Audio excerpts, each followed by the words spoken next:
வணக்கம். எல்லோருக்கும் வணக்கம் தெரிவிச்சுக்கிறேன். இப்போ என்ன விஷயம்னா, நாடு முழுக்க இல்லை, சரி, தமிழ்நாட்டில் சில இடங்க அதான் ஆன்லைன் திறந்தாலே என்ன விஷயம் ஓடிட்டுருக்குன்னா, நான் சமீபத்தில் பார்த்துட்டு இருந்தது, மகாவிஷ்ணு அவர்கள் ஒரு பள்ளியில் பேசின வார்த்தை சர்ச்சையாகப்பட்டதுன்னு சொல்லிட்டு பேசிகிட்டு இருக்காங்க. அது என்ன விஷயன்றது அது சம்மந்தமாக நான் அலசி ஆராய விரும்பலை. ஏன்னா அது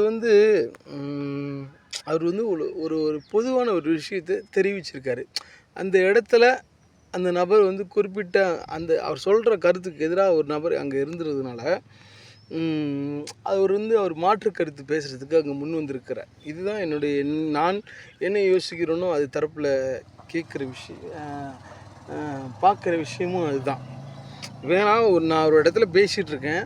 அப்போ பேசிட்டு என்னோடய கருத்துக்கு எதிராக ஒரு கருத்து இருந்தாலும் பரவாயில்ல, அங்கே ஒரு கருத்துக்கு எதிராக ஒரு விஷயமும், பட் அந்த இடத்துல நான் இப்படி வரலையே, நீ எப்படி என்னை கேட்கலாம், நீ எப்படி இந்த கருத்தை சுமத்தலான்னு சொல்லிட்டு, நான் இந்த மாதிரிலாம் வந்துடலையே அப்படின்னு சொல்லிட்டு கருத்து சுமத்தலான்னு சொல்லிட்டு ஒருத்தர் எழுப்புகிற கேள்வி, அந்த கேள்வியை ரைஸ் பண்ணுற அந்த இடத்துல அவர் மகாவிஷ்ணு போன்ற குரு. ஆக்சுவலாக நான் அவர் மகாவிஷ்ணு நல்ல ஒரு நான் அவர் குருவாக தான் நான் நினச்சிக்கிட்டேன். ஏன்னா நிறைய விஷயங்கள் ஒருத்தவங்க உலகத்துக்கு சொல்லப்படும் போது அவங்க இந்த உலகத்துக்கு குருவாகத்தான் நம்ம பார்க்கணும்.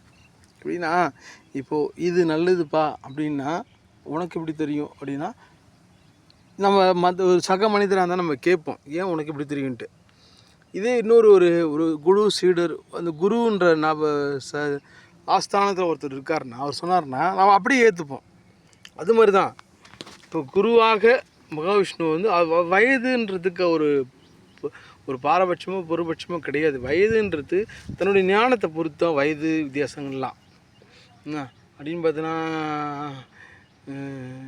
நிறைய ஞானிகளுக்கு சிறு வயதிலே ஞானம் பெற்றது. என்ன சொல்கிறது, தோளுடைய செவியன் விடையேறிய தோவின் மதிசூதின்னு சொல்லிட்டு அந்த வயதிலே அவர் பாடல் பாடினார். அப்போ அங்கே எங்கே போணுச்சு, அங்கே அது வயதுன்றது ஒரு விஷயம் கிடையாது, ஞானம்ன்றது தான் விஷயம். அப்போது அந்த இடத்துல ஞானம் நான் குறிப்பிடுறேன்.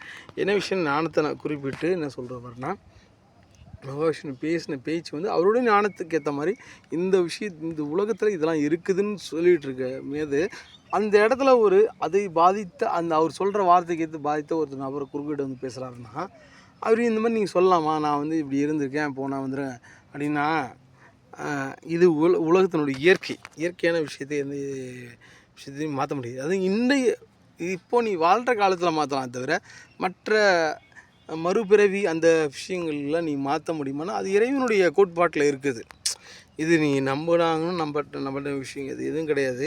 நான் என்ன சொல்ல வரேன்னா, இப்போது அவர் இந்த ஸ்கூலில் பேசினார், அதுக்கடுத்து அங்கே ஒருத்தருக்கு அதுக்கேற்ற முரண்பாடான ஒரு கருத்து தோண்டியிருக்கு. அது மட்டும் இல்லாமல் பட் ஒரு இருக்குது, அதுக்கு முரண்பாடான கருத்து ஒன்று இருக்குது. அது